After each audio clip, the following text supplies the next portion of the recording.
우리는 지난 시간에 육신대로 살면 반드시 죽을 것이로되 영으로 몸의 행실을 죽이면 산다는 말씀을 가지고 죄의 죽임에 대한 이야기들과 영으로 사는 이야기를 좀 우리가 잠시 나누었어요. 죄를 죽일 때 가장 효과적인 방법은 저도 경험해보고 하지만은 영으로 사는 거예요. 영으로. 죄 죽임에 여러 가지 원리들이 있지만은 그러나 가장 좋은 것은 영으로 사는 거예요. 영으로.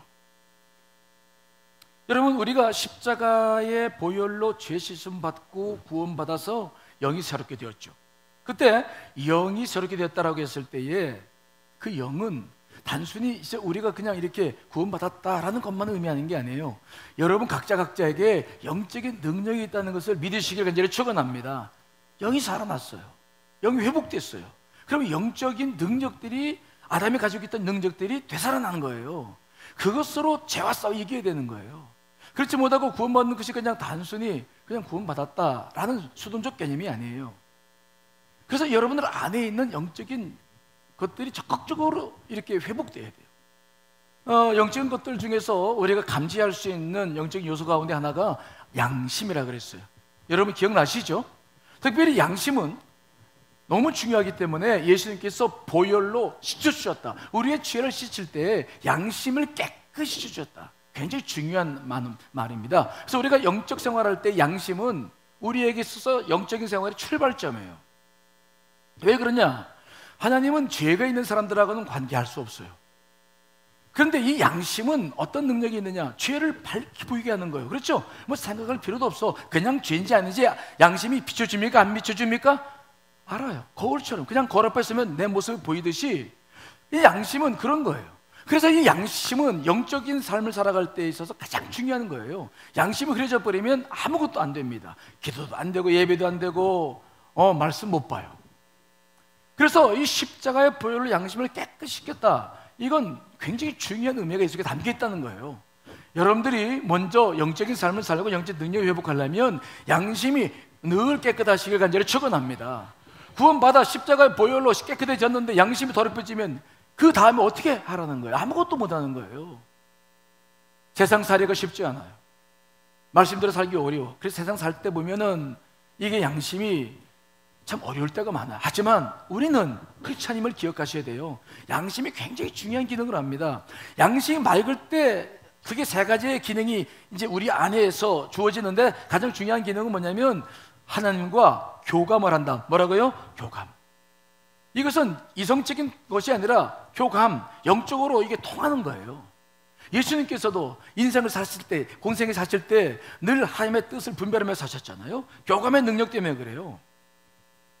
그 다음에 이 양심이 맑아지면서 교감하면서 또 발전되어 것이 그 다음 것들이 있는데 직관이죠. 통찰력이에요. 그냥 보면 알아. 죄가 어떻게 지금 번성하고 나에게 도전하는지 알아요. 예수님께서 40일 금식 기도하셨을 때 사탄이 와서 돌덩이로 떡덩이를 만들어 보라고 말씀하셨어요. 그때 주님의 직관력은 뛰어났죠. 이게 누군지를 알아요.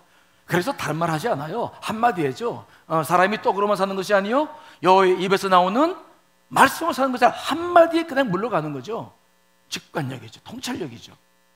그런 이 영적, 거기에 이제 영감도 여러 가지가 요소가 있지만 이 영적인 능력들을 우리가 이미 가지고 있고 십자가의 보혈로 구원받았기 때문에 이 능력이 여러분들 안에서 나타나야 될 줄 믿습니다. 그러면 죄라고 하는 것은 꼼짝 못해요. 죄 죽임에 대한 그 교리들을 말씀드리고 싶어도 복잡한데 이걸 아는 것보다 이게 훨씬 효과적이에요. 영으로 산다는 거, 이게 뭔지를 경험하셔야 돼요.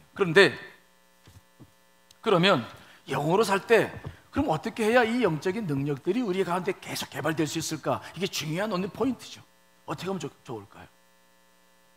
자, 오늘 우리가 이 문제를 여러분과 다룰 텐데 조금 설교 듣다 보면 속도 좀 안 좋고 조금 편안하지 못할 거야. 막 거칠거리고 목사님은 맨날 이런 설교 괴로워 죽겠어. 좀 편안한 설교하면 좋은데 근데 그럴 수 없잖아요. 사순절이잖아요. 사순절. 그러니까 설교 들을 때 조금 그런 마음이 들어도 넉넉하게 이해하시고 우리가 어차피 걸어가야 될 길이라는 것을 아셔야 돼요. 아셨죠? 그럼 어떻게 하면 이 영적인 능력과 은혜가 이게 나오느냐 내 안에서. 첫째는 중요한 게 있습니다. 따라합시다. 겉사람이 깨져야 한다. 달걀이 있어요. 달걀 그거 후라이해서 먹으려면은 맨 먼저 뭘 해야 되는 거예요? 깨야 돼요. 깨야 돼. 안 깨고 후라이 할 수 있어요? 그거? 깨야 되거든. 깨야 먹어요. 우리가 이 원리를 오늘 알아야 돼요. 자, 먼저 사도 바울이 우리를 설명하고 있는 이야기, 자, 데살로니가전서 5장 23절 말씀 읽어보겠습니다. 시작. 평강의 하나님이 친히 너희를 온전히 거룩하게 하시고 또 너희의 온 영과 혼과 몸이 우리 주 예수 그리스도께서 강림하실 때에 흠없게 보존되기를 원하노라. 아멘. 사도 바울도 정확하게 우리 인간을 영과 혼과 뭐로 보고 있습니까? 몸으로 보고 있죠. 이것은 지난번에 말씀드렸기 때문에 뭐 더 이상 말씀드릴 필요 없습니다. 하나님의 창조의 모든 것들은 비슷한데 우리 구조와 비슷해요. 사과와 배를 보시면 압니다. 사과도 보시면 밖에 뭐가 있어요? 껍질이 있잖아요. 우리 몸이 있는 거죠. 그럼 그 껍질 벗겨내면 먹을 수 있는 뭐가 있습니까? 사과. 그걸 뭐라고 그래야 되는 거예요? 그냥 사과예요? 껍데기 있어도 사과고 육 뭐라고 그래야 돼요? 그거 먹을 수 있는 거. 살? 사과살? 그런 말은 처음 들어보네. 하여튼 사과살. 근데 여러분 그거 다 먹고 나면 그 가운데 제일 중심에 뭐가 있어요? 씨가 있어요. 거의 모든 창조물이 어떤 같은 구조예요. 모든 열매가 마찬가지. 우리도 마찬가지. 그러니까 열매의 가장 중요한 핵심은 씨인데 이것은 가장 중요한 깊은 곳에 있어요. 우리도 마찬가지. 영, 하나님은 거기에 생명을 넣어주셨어요. 영적인 능력을 허락해 주셨죠. 이것은 맨 속에 있어요. 그 다음에 혼이 덮고 있죠. 우리의 생각과 이성과 감정이 이제 있고 그 다음에 육체가 이제 되어져 있는 거예요. 그렇다고 한다면 어떻게 그 영이 살아내야 되느냐? 씨를 발견하려면 껍질을 벗기고 육을 다 제거해야 이 씨앗이 나오듯이 결국은 우리 영을 둘러싸고 있는 혼과 이 육체가 이게 깨져야 되는 거죠. 물론 깨져야 된다고 해서 우리가 완전히 무시하는 거 아닙니다. 혼과 육도 우리 자신이에요. 굉장히 소중합니다. 너무 이분법적으로 생각하면 이단이 되기 쉽죠. 이거 굉장히 중요합니다. 우리가 영과 혼을 깨트리자는 말의 의미는 이것들을 변화시켜서 영의 지배를 받게 하자는 뜻이지 이것이 무가치하다고 말씀드리는 게 아닙니다. 이해되시죠? 우리 육체가 없이 우리가 없잖아요. 그러나 중요한 것은 뭡니까? 이 영을 구성하고 있는 바깥 싸고 있는 우리의 혼과 육이 이게 죽어야 돼요. 이 혼과 육을 우리가 뭐라고도 말하냐면은 자아라고 말해요. 자기 자신 자아라고 말하죠. 이것이 깨져야 돼요. 예수님께서 이걸 강조하시잖아요. 자, 여러분 마가복음 8장 34절 말씀 읽어보겠습니다. 시작. 무리와 제자들을 불러 이르시되 누구든지 나를 따라오려거든 자기를 부인하고 자기 십자가를 지고 나를 따를 것이니라. 아멘. 자기를 부인하라. 이때 자기라고 하는 것은 혼과 육을 말해요. 자, 이건 부인돼야 돼요. 그래야 영으로 살 수 있기 때문에 주님의 제자가 되려고 해도 이 두 부분이 깨져야 돼요. 사도 바울은 이 부분을 좀 더 쉽게 설명하고 있는데 오늘 우리가 본문으로 읽고 있는 본문에 이것이 겉사람과 속사람으로 나오죠. 자, 다시 한번 고린도후서 4장 16절 읽어보겠습니다. 시작. 그러므로 우리가 낙심하지 아니하노니 우리의 겉사람은 낡아지나 우리의 속사람은 날로 새로워지도다. 사도 바울은 사람을 이제 겉사람과 속사람으로 봐요. 속사람은 무엇입니까? 우리 영이죠. 겉사람은 무엇입니까? 혼과 육이에요. 그러니까 이걸 좀 더 정확히 말하자면은 우리의 영은 속사람이고 혼은 바깥 사람이고 그다음 우리 육체는 가장 맨 바깥 사람이라고 분류하면 됩니다. 아무튼 혼과 육은 바깥 사람을 분류하고 영은 속사람을 분류하는 거예요. 우리 육체는 날마다 낡아져 가요. 그러나 실망하지 말 것은 뭐냐? 영이 계속 살아나는 거야. 성숙해 가는 거죠. 그래서 우리의 삶이 가치가 있는 건데 우리는 가면 갈수록 이 겉사람은 자꾸 부서져야 돼요.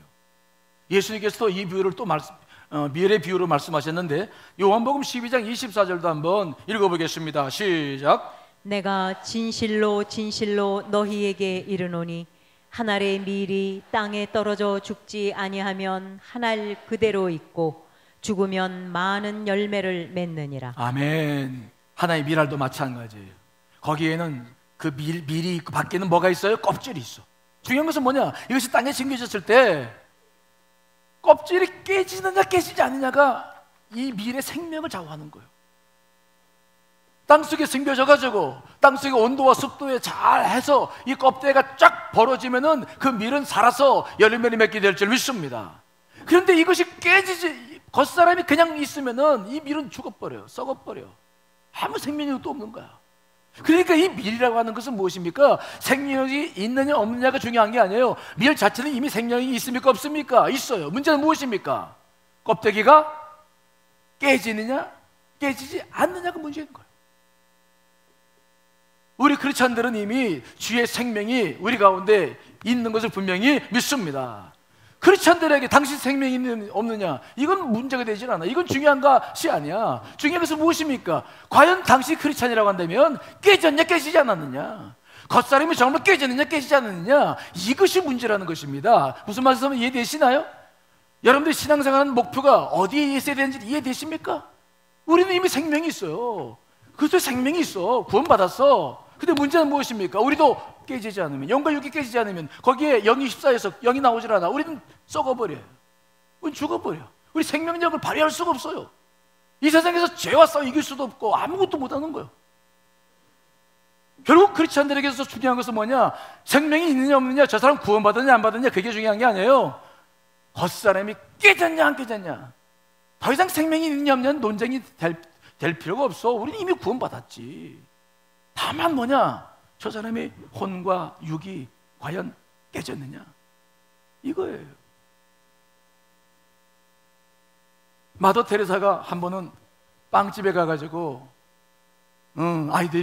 고아 아이들이 굶고 있으니까 빵 좀 달라고, 아이들이 굶고 있는데 빵 좀 교배해 주시면 안 되겠습니까? 이렇게 이제 이야기를 했죠. 그랬더니 빵집 주인이 적서는 고만두고 막 화를 내면서 재수 없다고 막 그러면서 빨리 꺼주라고. 그래도 마더 테레사가 죄송합니다, 남은 빵 있으면 그래도 주시겠습니까? 그랬더니 막 침을 뱉고 막. 그 모습을 당하면서도 마더 테레사가 빵을 요구하니까 그 옆에 같이 갔던 수녀님이, 봉사자가 그랬대요. 수녀님, 아니 이런 대우를 받고도 굴욕스럽지 않아요? 그냥 가시죠. 그랬더니 마더 테레사가 그런 말 했다고 그래요. 나는 이 집에 빵을 구하러 왔지 자존심을 구하러 온 게 아니다. 중요한 말을 한 거예요. 나는 빵을 구하러 왔지 자존심을 구하러 온 게 아니다. 자존심은 다 맹가쳐도 상관없다는 거죠. 자기의 혼과 육의 그 자존심, 그건 다 깨져도 괜찮다는 거야. 그것 때문에 사는 게 아닌 거야. 죽어가는 영혼들 때문에 이해를 하고 있으니 이러한 것들을 내가 받는다고 그래서 이것 때문에 내가 흥분할 필요가 없다는 거예요. 내게 필요한 것은 빵이라는 거예요. 우리는 이 땅을 자존심 갖고 사는 사람들이 아니에요. 우리가 혼과 육을 가지고 이 땅에 사는 사람들이 아니에요. 여러분, 우리는 빨리 영을 가지고 사는 법을 배워야 될 줄 믿습니다. 요한복음 12장 25절에서도 주님께서 뭐라고 말씀했습니까? 자기 생명을 사랑하는 자는 잃어버릴 것이요, 이 세상에서 자기 생명을 미워하는 자는 영생하도록 보존하리라 말씀했어요. 이때 자기 생명은 무엇인 줄 아십니까? 바로 혼과 육을 말해요. 겉사람을 말해요. 겉사람을 사랑하는 사람은 죽어요. 하지만 겉사람을 죽이는 사람은 살아나게 될 줄 믿습니다. 우리의 영이 얼마나 중요한지를 알아야 돼요. 겉사람은 반드시 깨져야 되는 거예요. 이거 안 깨지면 안 돼요. 마가복음 14장 3절 이하에 보면은 한 여인이 매우 값진 순전한 나드 향유 한 옥합을 가지고 예수님께 와서 그 옥합을 깨서 예수님의 머리에 붓고 예수님께 이제 영광을 돌린 적이 있었어요. 가룟 유다가 막 비싼 거 그 3천만 원이 되는 것을 갖다가 왜 허비하느냐고 얘기했지만 주님은 굉장히 그 여인의 헌신을 기뻐했어요. 여러분 보십시오. 향유는 옥합에 들어있어요. 옥합에 들어있어. 근데 아무리 그것이 값지고 아무리 귀한 것이라 할지라도 옥합 속에만 들어있으면 아무 가치가 없는 거야. 옥합은 깨져야 그 향유가 예수님의 머리 위에 부어지고 그 향기가 온 집안에 드러나게 될 줄 믿습니다. 옥합이 깨져야 되는 거예요. 깨져야 거기서 향유가 나오는 거야. 겉사람이 깨져야 거기서 순전한 하나님의 그 형상인 영이 나와서 우리가 이 땅의 사명을 감당하게 될 줄 믿습니다. 우리는 이 사실을 잊어서는 안 돼요. 우리의 겉사람의 문제는 중요한 문제입니다. 우리가 존귀한 존재가 되는 이유는 뭐냐? 우리의 겉사람이 있잖아요. 겉사람이야 키가 작든 크든 별 문제가 되지 않아. 예쁘든 밉든 뭐 나이가 들어도 어쨌든 그 중요하지 않아요. 겉사람이 중요한 게 아니라 그 안에 들어있는 보배, 이것 때문에 우리의 가치가 있는 거 아니겠습니까? 그렇죠? 자, 고린도후서 4장 7절 읽어보겠습니다. 시작. 우리가 이 보배를 질그릇에 가졌으니 이는 심히 큰 능력은 하나님께 있고 우리에게 있지 아니함을 알게 하려 함이라. 아멘. 큰 능력은 하나님께 있어. 질그릇에 있지 않아요. 보배에 있어. 영에 있어. 그러므로 우리는 빨리 이 겉사람을 깨트려서 속사람의 영이 우리가 흘러나와 혼과 육을 지배하고 우리를 지배하며 살아갈 수 있는 은혜를 누려야 될 줄 믿습니다. 옥합이 깨지지 않는 게 문제예요. 우리가 지금 인생을 살면서 제일 큰 문제는 뭐냐? 물질의 문제입니까? 건강의 문제입니까? 그렇지 않아요. 제일 큰 문제는 뭐냐? 뭐가 깨져야 되는 겁니까? 겉사람이 깨져. 제가 언젠가 우리 선배 목사님 은퇴하셔서 찾아가 뵈면서 말씀을 나눴더니 그분이 그러시더라고요. 매 목사, 예, 목회하면서 뭐가 제일 어려운 줄 알아? 뭐 어려운 거 많죠. 아니, 선배 목사님은 어떻게 생각하십니까? 그랬더니 그 목사님이 그러시죠. 나는 일평생 목회를 했는데 바보가 되는 게 제일 힘들더라. 뭐가 되는 게 힘들어요? 바보가 되는 게 힘들대. 교회에서 목양을 하면서 바보가 되는 게 힘들대. 자기를 주장하고 막 이거 좀 다 내려놓고 그냥 겉사람이 깨져가지고 그냥 바보가 돼야 되는데 이게 제일 어렵더래. 여러분, 바보가 되는 거 어려워요. 그렇죠? 그렇죠? 어려워요. 참 이게 어려워. 따라합시다. 다 같이 바보가 됩시다. 근데 이게 어려운 거야. 이게 참 쉽지 않아요. 왜 우리 겉사람이 깨지는 게 쉽지 않느냐? 우리가 지지난주에 말씀드렸습니다마는 우리 겉사람 속에 우리가 지은 죄의 흔적과 기억과 쾌락의 맛과 내가 삶을 사는 나름대로의 자기 주장의 이유와 이게 다 어디에 들어있느냐? 속사람이 어디에 들어있는 겁니까? 겉사람. 내 이성, 판단, 경험, 내 의지, 내가 지금까지 살아온 경험, 이게 다 여기에 들어있기 때문에 이거가 그렇게 어려운 거예요. 근데 이것이 부서져야 내가 속에서 영에서 살아나가는데, 그래서 이게 어려운 거야. 이거 놓으면 죽을 것 같으니까 안 되는 거예요. 하지만 죽어야 진짜 살아나는데 우리가 그 원리를 모르는 거예요. 하나님은 우리가 깨어져야 한다는 사실을 잘 알고 계세요. 그래서 우리가 십자가의 보혈로 구원받은 다음에 그 다음에 우리가 걸어가는 과정을 여러분 알다시피 이걸 성화의 과정이라고 말하죠. 그렇죠? 이 성화의 과정이란 뭐냐? 한마디로 말하면 겉사람이 깨지는 과정이에요. 우리가 예수 그리스도를 구원받아서 영이 살았어. 그러면 이 영으로 살기 위해서 해야 할 일은 뭐냐? 겉사람을 깨트려야 되는 거야. 그래서 우리가 걸어가는 이 성화의 과정이란 뭐냐? 겉사람이 깨져가는 과정입니다. 이해되시나요? 이것이 우리가 걸어가야 될 성화의 과정이라는 거예요. 그렇다고 한다면 하나님은 어떻게 우리의 겉사람을 깨쳐나갈까? 우리의 성화 과정을 어떻게 인도하실까? 두 가지 방법이 있는데요. 하나님이 쓰시는 방법은 두 가지예요. 이게 두 가지가 아주 다른 건데, 첫째는 뭐냐면 하나님은 점진적인 방법을 써서 사람을 변화시켜 나가요. 성화시켜 나가는 거예요. 점진적인 변화. 이 대표적인 사람을 들려면 야곱, 꽤 많은 야곱을 들 수 있어요. 일평생 동안 야곱은 이 성화의 과정을 밟아 나갔어요. 그런데 이 점진적인 방법 이외에 급진적인 방법이 있어요. 아주 갑자기 사람이 바뀌어버리는 거야. 그런 사람 있습니까? 없습니까? 있어요. 그런 급진적인 방법의 대표적인 사람은 우리가 알다시피 사도 바울이죠. 사도 바울은 다메섹을 향해서 가다가 부활하신 주님을 만나서 갑자기 변화됐어요. 그러면 하나님은 어떤 사람에게는 점진적인 방법을 쓰고 어떤 사람에게는 급진적인 방법을 쓸까? 어떻게 하나님은 그 일을 하실까? 이에 대해서 우리는 알 수 없어요. 우리는 거기에 대해서는 우리가 할 수 있는 일이 아니어서 뭐라고 말씀드릴 수 없어. 오직 그것은 하나님의 주권입니다. 하나님께서 하시는 일이에요. 우리는 그 방법을 스스로 선택할 수도 없고 뭐 그런 시기를 우리가 단축시킬 수도 없어요. 이게 이 성화의 과정 속에서, 깨어짐의 과정 속에서 우리가 가질 수밖에 없는 자세. 그런데 한 가지, 이 깨어짐의 과정이 전체가 주님의 주관 안에 있지만은 한 가지 여기서 우리가 기억해야 될 게 있는데 뭐냐? 우리가 그 깨어짐의 과정을 단축시키지도 못하고 그 방법을 결정하지도 못하지만은 깨어지는 과정을 우리는 연장시킬 수는 있다는 거예요. 이해되시나요? 지연시킬 수는 있다는 거예요.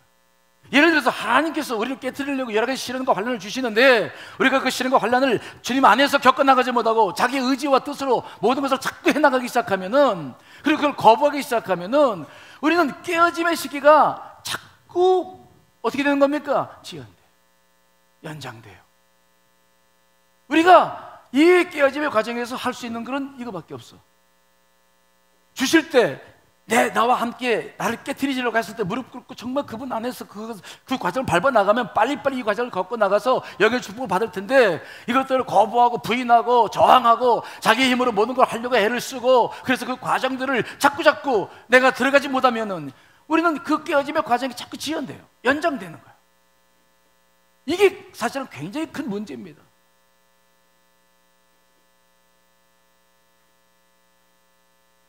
그래서 우리는 신앙생활 할 때 이 부분을 정말 중요하셔야 돼요. 이스라엘 백성들이 출애굽을 했습니다. 모세와 함께 출애굽을 했어요. 그들이 걸어가야 될 그 가나안 땅까지는 15일이면 됐어요. 15일. 그런데 여러분, 그들이 얼마나 목이 굳은 백성이었습니까? 얼마나 많은 불평과 하나님의 믿음 갖지 못해서 그들의 40년 동안 광야에서 그냥 다 패배하다가 죽었어요.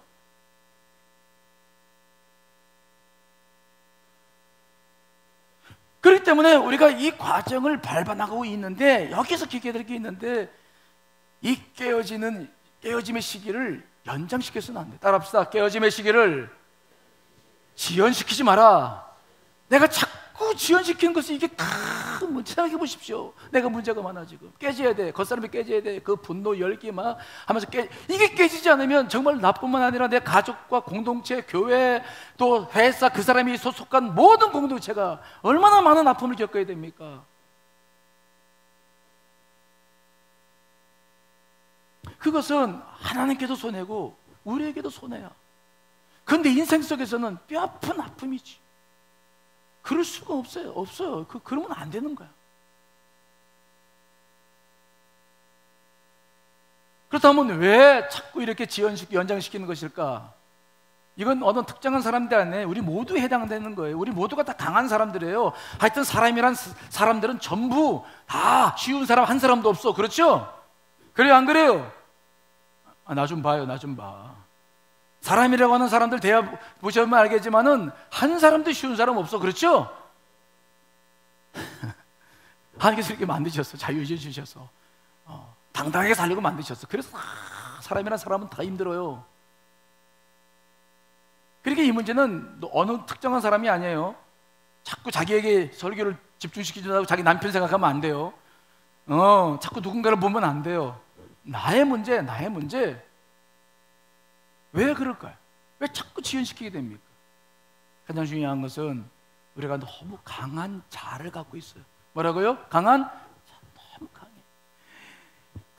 너무 강한 의지를 가지고 있고, 너무 감정이 막 그러고, 또 너무 예리한 지성을 가지고 있어. 말로 말하면 너무 자아가 강한 거예요. 그래서 이 자아가 강한 사람들은 강한 만큼 이 땅에서는 뭔가 이루긴 이루는데, 그래서 자부심도 강하고 긍지도 가지고 살 수 있는데, 근데 문제는 무엇입니까? 자기가 너무 강하기 때문에 영적으로는 굉장히 어둡다는 것을 몰라요. 자아는 강하면 갈수록 영적으로는 굉장히 어두워지는 거예요. 왜? 전부 혼과 영을 쓰니까, 육을 쓰니까. 자기 속 사람은 계속 눌려 있으니까. 성령도 계속 눌려 있으니까. 그래서 이 사람들은 자기가 어둠 속에 있는 줄 몰라. 이게 참 우매한 것들이죠. 똑똑한 것 같은데 어리석은 사람들이죠. 이 사람들은 자기 생각이나 자기가 경험하고 말고는 믿으려고 하지 않아요. 다른 사람들의 이야기 들으려고도 하지 않아. 심지어 하나님 말씀도, 설교마저도 순수하게 받아들이지 않습니다. 그들은 심한 사람들은 하나님마저도 두려워하지 않아요. 해보라 이거야. 요나처럼 던져보라는 거예요. 그래서 주님께서 주시는 시련과 환난을 통해서 그 사람을 파쇄시켜 나가야 되는데 그 기회를 거부해요. 어떤 문제가 있으면 정말 주님 안에서 그 문제 해결해 나가면서 깎여서 나가야 되는데 그걸 받아들이려고 하지 않아. 자기 의지와 자기 힘으로 모든 걸 해결해 버려요. 제가 몇 년 전에 우리 교회 교우 가운데 권사님이신데, 우리 교회 오래된 권사님이 아니고 이제 다른 데서 오신 권사님이셨는데, 그분이 사업이 어려움이 있다고 신방을 요청해서 신방 갔어요. 내가 신방 가기 전에 기도를 하다 보니까 주님께서 내게 주시는 마음이 있었어. 어떻게 할 거냐? 그 기업에 좀 더 인내하고 기다렸으면 좋겠다. 그러면 요한복음 7장 38절처럼 성경에 이런 것 같이 그 배에서 생수의 강이 흘러나올 것이라고 말씀 주셔서 그 말씀을 가서 예배드릴 때 전하고 좀 더 인내하자, 기도하자, 하면서 구하자. 그러고 얘기했더니 그걸 받아들였어요. 자기가 기도를 하지 못하고 사니까 목사님 그렇게 하겠습니다. 기도 자리에 나와서 기도하겠습니다. 저랑 철석같이 약속을 했어. 근데 이상하게 그 다음날부터 기도의 자리에 보니까 안 나와. 새벽에도 안 나오고 차례 때도 안 보여. 이상하다. 첫째 주는 무슨 일이 있겠지. 둘째 주가 됐는데도 안 보여요. 아니 또 뭐가 무슨 일이 있겠지. 셋째 주가 됐어요. 그래도 안 보여. 한 달도 됐는데도 안 보여. 그래서 이게 무슨 일인가, 그래서 알아보라고 그래서 알아봤어요. 알아봤는데 이분은 벌써 지방으로 내려가 버렸어. 나 이해가 안 돼서, 아니 귀에 어렵다고 해서 예배 드렸는데, 예배 드려서 그렇게 하기로 했는데, 아니 그렇게 예배 드리는 건 뭐고 또 그냥 내려간 건 뭐야? 속에서 막 여러 생각이 하더라고요. 다른 게 아니었어요. 그분은 저한테 예배를 요청할 때 이미 내려갈 거 다 이미 정해놨어. 다 어려우니까 가는 걸로 다 친구들과 함께 정해놨어. 그럼 나한테 그렇게 얘기를 해야지. 근데 나한테는 얘기를 안 하고서는 그냥 그 예배를 이렇게 드리고서는 나를 그냥 그렇게 어렵게 만들어놨어. 아니 그럼 내가 예배 드린 게 뭐고?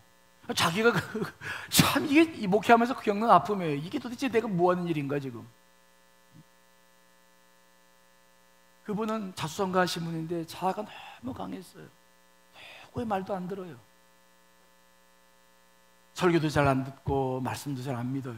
그냥 자기 식대로 사는 거야. 자기 식대로 사는 거야. 겉삼이 그렇게 강했어요. 근데 작년에 이제 그분에 대한 소식이 들려왔는데 뭐 좋은 소식이 아니라서 말씀드리긴 어렵습니다만은 정말 어려운 일을 겪고 있더라고요. 하나님께서 여러분들의 겉사람을 깨뜨리려고 기회를 주실 때마다 여러분 그것을 자꾸 여러분들의 능력과 막 방법을 가지고 자꾸 옮겨 다니지 말고 정말 주님 안에서 겉사람을 파쇄시키는 기회가 되시기를 간절히 축원합니다. 아무리 세상적으로 똑똑해도 영적으로 눈이 열리지 않으면 안 돼요. 그게 문제거든요. 우리 인생에서 가장 큰 문제가 바로 그거 아니겠습니까? 우리는 루세 가정을 잘 알아요. 베들레헴 흉년이 들었을 때 나오미의 가정은 거기서 정말 주님께서 주시는 이유가 무엇인지, 그 베들레헴은 곡창지대입니다. 그게 흉년이 들지 않아. 그러면 주님이 주신 이유가 있겠지. 그러면서 주님과 더불어서 그 과정을 겪어나가면서 겉사람을 파쇄시키는 기회로 삼아야 되는데 그냥 뒤도 안 돌아보고 온 가족이 전체 모압 지방, 그것도 하나님을 믿지도 않는 이방 지방으로 그냥 이사가 버렸어요. 여러분 결과 잘 알죠? 10년 지났어요. 남편 죽고 아들 둘 다 죽고 이제 나오미와 두 며느리밖에 안 남았어. 10년 만에 인생이 확 깨진 거예요. 가정 전체가 다 파탄이 나는 거죠. 그 아픈 과정을 겪고서야 나오미가 자기가 왜 이런 일을 겪게 되는지를 깨닫기 시작해요. 자, 여러분 룻기 1장 20절 21절 말씀 읽습니다. 시작. 나오미가 그들에게 이르되 나를 나오미라 부르지 말고 나를 마라라 부르라. 이는 전능자가 나를 심히 괴롭게 하셨음이니라. 내가 풍족하게 나갔더니 여호와께서 내게 비어 돌아오게 하셨느니라. 여호와께서 나를 징벌하셨고 전능자가 나를 괴롭게 하셨거늘 너희가 어찌 나를 나오미라 부르느냐 하니라. 아멘. 그래서 이제 결국은 자기가 하나님께서 자기를 치신 것을 알고 고향으로 돌아갔어. 롯과 함께 갔더니 동네 사람들이 막 나오미 왔다고 이름을 부르면서 얘기하니까 나오미가 말하는 거예요. 나오미란 말은 기쁨이란 말이에요. 더 이상 그 이름 부르지 말라. 마라라 불러라. 괴로움, 고통, 마라. 자기 처지가 그렇다는 거예요. 자기가 모압 지방에 가서 모든 걸 다 잃고 하나님에서 내가 징벌을 받았다. 이제서야 깨닫고 돌아왔다는 거예요. 이제서야.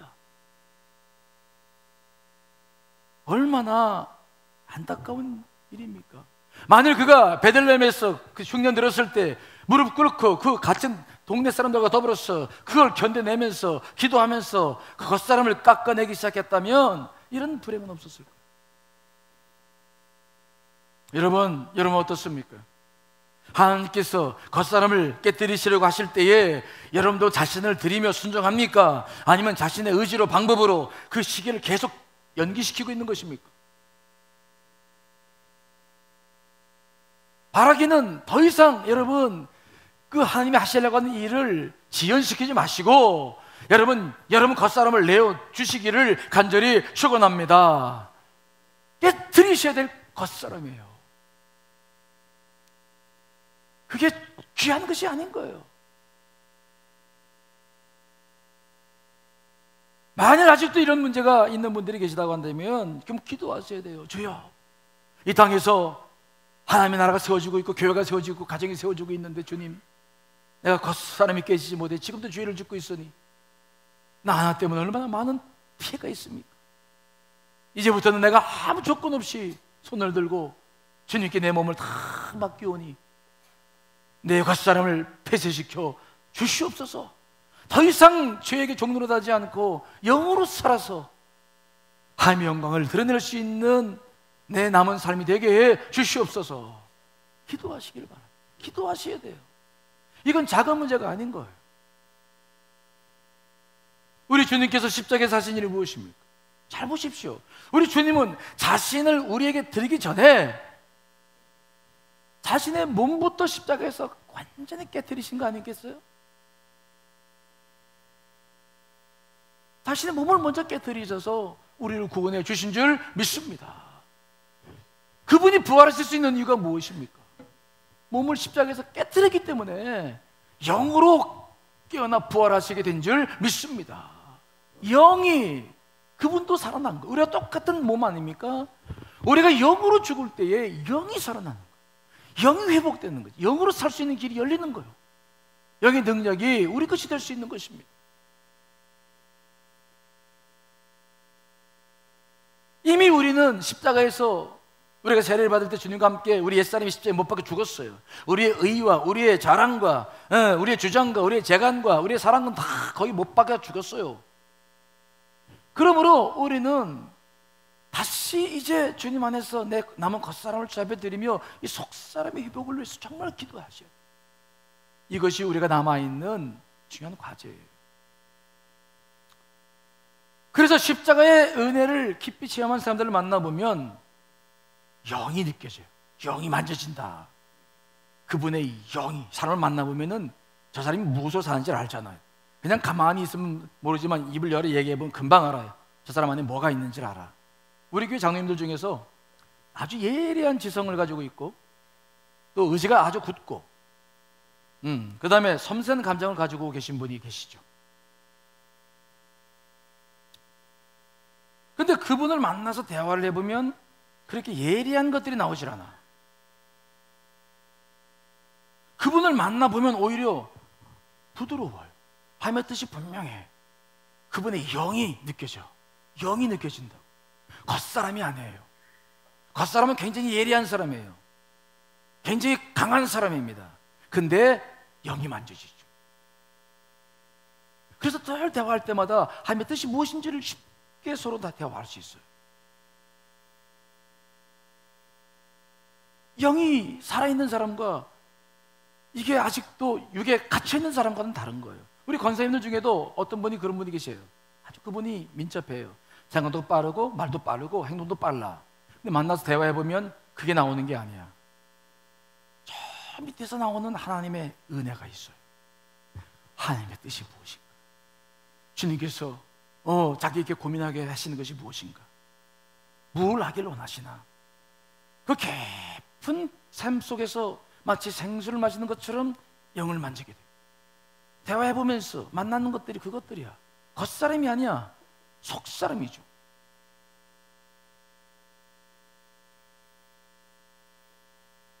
우리가 인생을 살아갈 때 이런 영으로 살아가는 것은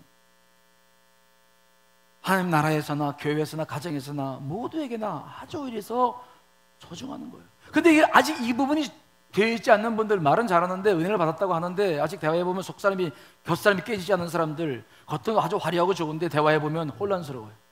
무슨 말 하는지 몰라. 답답해. 대화가 빨리 끝냈으면 좋겠어. 푸근하지 않아. 이상하잖아요.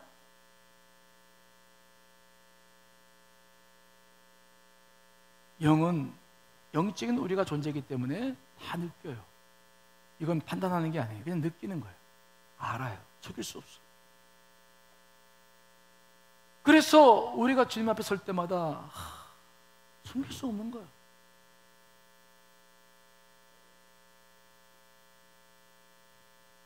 우리가 해야 할 일은 뭐냐? 겉사람이 깨지는 거예요. 그러나 여러분, 겉사람이 깨지는 과정에는 고통이 따릅니다. 왜? 우리의 모든 죄가 그 속에 들어있어. 이게 얼마나 고통스러운지 여러분 경험해 보셔서 아실 거예요. 그러나 기억하십시오. 아픈 만큼, 이게 깨지는 게 아프지만 아픈 만큼 영적으로 자유를 누릴 수 있다는 것을 믿으실 간절히 축원합니다. 자유가 있어. 자유가. 한 번은 제가 어떤 일이 있었냐면, 저도 3번이, 예니그램 3번인데 막 성취지향적이고 목표지향적인 사람이죠. 이걸 깨트리는데 평생 걸려요. 지금도. 또 하나 제 안에 그런 사람들은 막 시기 질투가 있거든. 나보다 누군가 막 잘 되면 못 봐. 꼴을 못 봐. 꼴을. 그런 사람들은 좋게 얘기하지 않아. 언젠가 누군가 또 어떤 목사님이 얘기를 하는데 그분이 큰 교회를 이루고 있어. 속에서 기분이 안 좋아. 내 말이 잘 나가요? 안 나가요? 좋은 얘기가 안 나가더라고. 내가 그 문제를 가지고 몇 년 전에 이랬는지 몰라요. 하나님, 내가 지금 뭐 하는 겁니까? 하나님께 쓰신 정도를 내가 판단하고 내 속에 아직도 막 이게 십자가에 다루지 못한 이런 문제가 생기나고 내 영이 막 자유가 없어. 다른 데는 다 영혼이 편안해. 그런데 그 얘기만 나오면 내 속에서 다시 갑자기 뭐가 올라와요? 분노가 올라오잖아. 이게. 내가 또 이 문제가 있는 거죠. 깨지지 않은 것들. 이것 때문에 인생이 어려워지는 거예요. 인생이 힘들어지는 거예요. 빨리 이 문제가 깨져야 돼요. 아니 크고 작고가 무슨 문제야. 크든 작든 교회는 교회고, 교회는 10명이든 100명이든 1000명이든 10,000명이든 다 주님의 교회고, 아니 그게 주님의 교회지 뭐 그게 뭐 어쨌다는 거예요. 그게. 그러면 크고 작으면 됐지. 뭘 그거 가지고 인생 따지고 사람 따집니까? 그 높임 받으면 어떻고 또 낮춤 받으면 어때? 그게 뭐 이렇게 문제야. 그렇죠? 안 그래요? 주님 안에서 보면 아무것도 아니야. 꽃은 큰 꽃도 있고 작은 꽃도 있고, 저 산골짜기에서 틈바구에서 피는 꽃도 있고, 해바라기처럼 큰데 핀 꽃도 있어. 하지만 꽃이 피는 이유는 하나님의 영광을 위한 것입니다. 그렇죠? 어디서 피면 되는 거 아니겠어요? 꽃들이 왜 아름다운가? 꽃들은 서로 시기 질투를 하질 않아. 깨지지 않으면 그것 때문에 계속 인생은 힘들게 사는 거예요. 우리는 어떤 대가를 지불하고서라도 이 문제 해결해야 돼요. 우리는 그렇게 살아야 돼요. 야곱은 겉사람을 깨뜨리기 위해서 환도뼈가 부러졌어요. 야곱은 그만큼 아팠어요. 그러나 겉사람이 깨진 야곱의 모습은 얼마나 아름답습니까? 깨지기 전에 야곱은 얼마나 사람이 간사하고 교활하고 잘 속이는 사람이었습니까? 남의 것을 막 뺏어서 자기 것으로 만든 사람 아니었습니까? 때문에 그의 일생 동안 그는 슬픔과 비애 속에 살았어. 어릴 적에 집을 나와야 됐고, 외삼촌 라반의 집에서 20년 동안이나 종살이 하면서 살아야 했고, 그 다음에 고향으로 돌아오다가 라헬을 잃어버리고 요셉을 잃어버리고, 그의 삶은 온통 고통이었어요. 자아가 그만큼 강했어. 그런데 고향에 돌아와서 에서와 문제 해결하다가 하나님께서 그의 환도뼈를 부러뜨렸어. 더 이상 그의 의지를 쓰지 못하겠어. 그러나 여러분, 그가 환도뼈를 부러지는 과정은 고통스러웠지만 그에게는 얼마나 큰 행복이었습니까? 그는 그때 그의 이름이 야곱에서 이스라엘로 바뀌었어요. 사람의 속사람으로 거듭났어요. 이러한 야곱, 이런 과정을 다 거쳐서 그가 마지막 말년에 뛰었을 때 그는 얼마나 영적으로 아름답게 산 줄 아십니까? 야곱이, 요셉이 총리가 되어 있는 애굽으로 들어갔을 때 그 애굽의 바로 왕을 만나게 되었죠. 그때 바로가 물어봐요. 넌 나이가 몇 살이냐? 그때 한 말을 들어보시면 그 속에 그 야곱의 숭고함이 들어있죠. 자, 창세기 47장 9절 말씀 읽어보겠습니다. 시작. 야곱이 바로에게 아르되 내 나그네 길의 세월이 130년이니이다. 내 나이가 얼마 못 되니 우리 조상의 나그네 길의 연조에 미치지 못하나 험악한 세월을 보내었나이다 하고. 30살인데 뭐라고요? 험악한 세월을 보냈다. 험악한 세월이란 말 속에는 그가 살아왔던 모든 아픔과 겪어냈던 모든 것들, 겉사람이 깨어지는 과정 속에서 겪었던 많은 일들이 들어있어요. 험악한 세월을 보냈나이다. 그러나 하나님은 그리 있지 않으셨어. 언제나 그와 함께 하셨어. 그를 변화시키셨어. 그래서 여러분, 그가 노년 마지막 숨을 거둘 때는 어떻게 하나님께 부름받습니까? 창세기 47장 31절 읽습니다. 시작. 야곱이 또 이르되 내게 맹세하라 하매 그가 맹세하니 이스라엘이 침상머리에서 하나님께 경배하니라. 아멘. 이스라엘은 야곱을 말하는 거죠. 마지막 죽을 때, 하나님 부름받을 때 어떻게 합니까? 자기 자녀들을 다 축복한 다음에 히브리서에서는 지팡이를 의지해서 경배했다고 나와요. 여기 침상머리에서 하나님께 경배했다. 제가 임종을 많이 지켜보지만 임종할 때 이렇게 경배하는 사람은 없어요. 그냥 하다가 하나님 부름받나. 근데 야곱은 일부러 그 죽는 순간 일어나는 거야. 그리고 뭐 하는 겁니까? 하나님 앞에 경배하는 거야. 하나님 감사합니다. 지나온 세월 다 되돌이켜보고 자기의 삶을 다 보면서 그 겉사람 때문에 겪었던 많은 시련과 환난, 그 속에서 가지고 왔던 많은 것들, 그러나 하나님 잊지 않고 자기에 베풀어 줬던 그 은혜와 모든 걸 다 나에게 봤을 때 그분을 경배하지 않을 수 없어. 이제 한 나라 가는 거야. 그래서 그는 경배하는 겁니다. 하나님 감사합니다. 속사람으로, 영어로 그분을 마침내 예배하는 이 숭고한 모습을 보는 거예요. 여러분, 우리에게도 이런 날이 다가오고 있습니다. 그렇죠? 다가오고 있어요. 더 이상 지체할 이유가 어디 있습니까? 왜 지체하십니까? 빨리 이 겉사람이 파쇄되어야 자유를 누릴 수 있고 영으로 살 수 있고 죄를 이길 수 있어요. 그렇다고 한다면 우리는 이거 지체시킬 필요 없어요. 여러분들이 이 과정을, 부서짐의 과정을 지체시킨다고 해서 그 과정이 생략되거나 엎은 것이 되는 것이 아닙니다. 오히려 고통의 시간만 길어지는 거야. 하나님은 이미 여러분의 겉사람을 지금 파쇄시키는 일을 시작하셨어요. 지금도 그렇게 하고 계십니다. 그러므로 속히 자신을 내어드리고 겉사람을 깨뜨리고 하루빨리 영으로 자유를 누릴 수 있기를 간절히 축원합니다. 여러분, 사순절입니다. 사순절.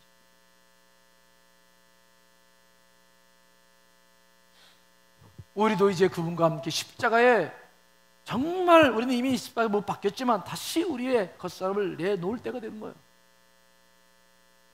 여러분들 안에 이런 충만한 은혜가 있으시기를 간절히 축원합니다.